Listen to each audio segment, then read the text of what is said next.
এখন প্রায় 11টা বাজে। আমি মাজানাকে স্কুলে দিয়ে চলে আসলাম। এখন মিহিরকে নিয়ে আমি একটু বাজারে যাব। বাজার শেষ, আর আমার হাজব্যান্ডের আজকে ডিউটি, তার জন্য সে বাজার করতে পারবে না। আর আজ আমার বাধ্যতামূলক বাজার করতে হবে, বাসায় কিছু নেই। তো এদিকে আমরা বাইরে চলে আসলাম। মিহির দেখেন ছাগলগুলো পেয়ে কত খুশি। সে ছাগলগুলোকে বারবার হাত বুলিয়ে আদর করতেছিল আর যেতে চাচ্ছিল না ছাগলগুলোকে ছেড়ে। আর ছাগলের বাচ্চাগুলো কত কিউট না, এই দেখেন 3টে ছাগলের বাচ্চা। আমি ধরে টানতেছি মিহিরকে, কিন্তু সে আসতেই রাজি না। তারপর আমরা বাজারে যাওয়ার উদ্দেশ্যে রওনা দিলাম। আজ বাইরে কিন্তু অনেক রোদ উঠেছে, যার কারণে প্রচুর গরম লাগতেছিল। আর হালকা হালকা বাতাসও ছিল এই জায়গায়। এত গরমে এই বাচ্চা নিয়ে আমার বাজারে যেতে একবারে ইচ্ছে করতেছিল না, কিন্তু উপায় না পেয়ে যেতেই হচ্ছে, কিছু করার নেই। কিছু সময় হাঁটার পর আমার চোখে পড়লো এত সুন্দর কচু গাছ। দেখেন কত সুন্দর কচু গাছগুলো। কচু গাছগুলোর মধ্যে কিন্তু সুন্দর সুন্দর লতিও ছিল, কিন্তু এখান থেকে নিয়ে কেউ মনে হয় না কচুর লতি বা কচু খায়। অনেক সুন্দর ছিল গাছগুলো, আর পরিবেশটাও কিন্তু খুব সুন্দর। এখানে হালকা হালকা বাতাস ছিল, ইচ্ছে করছিল এখানে আমি একটু বসে থাকি, কিন্তু বসে থাকলে কি হবে, সংসারের কাজও তো করতে হবে। তারপর আমরা চলে গেলাম এই যে থানার সামনে। আমি মিহিরকে পাঠিয়ে দিলাম একটু ভিতরে ওর বাবাকে নিয়ে আসার জন্য। ওর বাবা এসে আমাকে টাকা দিয়ে যাবে বাজার করার জন্য।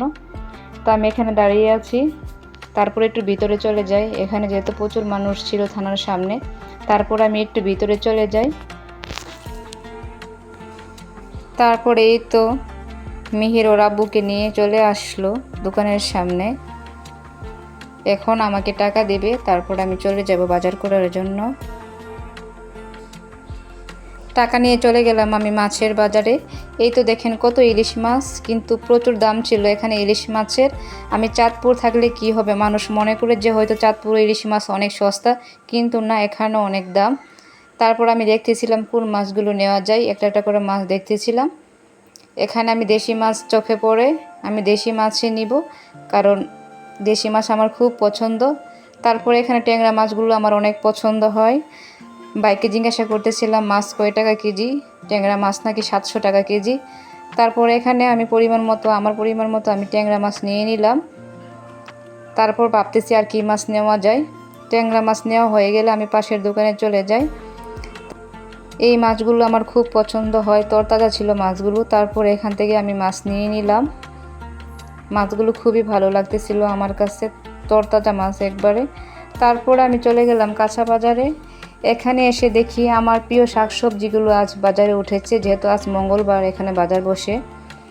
তো এখান থেকে মেটুস পাতা নিয়ে নিলাম আমার হাজব্যান্ডের জন্য। আমার হাজব্যান্ডের কিন্তু মেটুস পাতা খুবই খুবই পছন্দ, ভর্তা করে খেতে কিন্তু খুবই ভালো লাগে। এই যে আমি 1 প্যাকেট নিয়ে নিলাম 30 টাকা দিয়ে।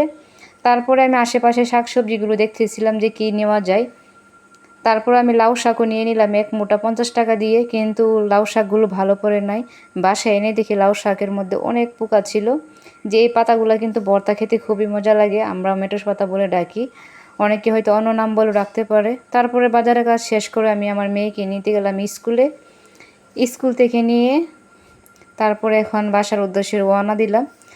তারপরে মেয়েকে এখানে দোকানে এসে কিছু মজা কিনে দিলাম খাওয়ার জন্য, যে এখন 1টার উপরে বাজে, ওর হয়তো খিদে লেগেছে।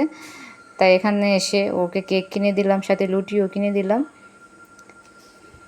বাসায় যাওয়ার জন্য এখানে একটা গাড়ির জন্য অনেক সময় ধরে অপেক্ষা করতেছিলাম, কিন্তু গাড়ি পেতেছিলাম না। আর যদি আমার হাজব্যান্ডের কোনো কাজ না থাকতো, সে সব বাজার করতো, আমার কোনো কষ্টই করতে হতো না।